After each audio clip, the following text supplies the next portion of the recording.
deep, very serious. Salut til vædderen. Vædder, du går på Chok mig til Tiferet-stien i Golden Dawn Kabbalah. Sti nummer 15 i Golden Dawn Kabbalah er The Emperor, kejseren. Men vædder, du er på vej ind i august måned. Eller man kan sige, at august måned kommer til dig, om du vil det eller ej. Og august måned, det er løvens territorie. Og løven, det er The Hermit, eneboeren. Så hvad kan du bruge det til? Der kigger vi i den store bog af visdom og finder et godt råd til en vædder, hvor august er på kollisionskurs.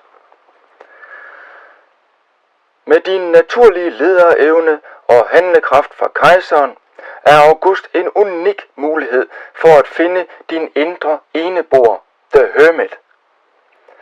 I denne måned, hvor ro og fordybelse hersker, rådes du til at trække dig bevidst tilbage fra larmen og lade din autoritet hvile på en dybere visdom. Brug tiden til at reflektere over dine planer, ikke med din sædvanlige utålmodighed, men med en nyopfunden tålmodighed og strategisk indsigt. Spørg dig selv, hvilke af mine idéer trænger til modenhed, før de omsættes til handling?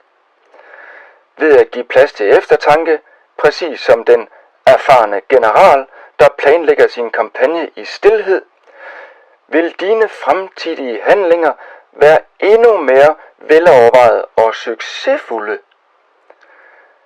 Det er tid til at trække dig tilbage og søge din indre visdom og planlæg, inden at du bare stormer frem. Det er mit råd, og den store visdomsbogs råd til dig, vædder, for august måned.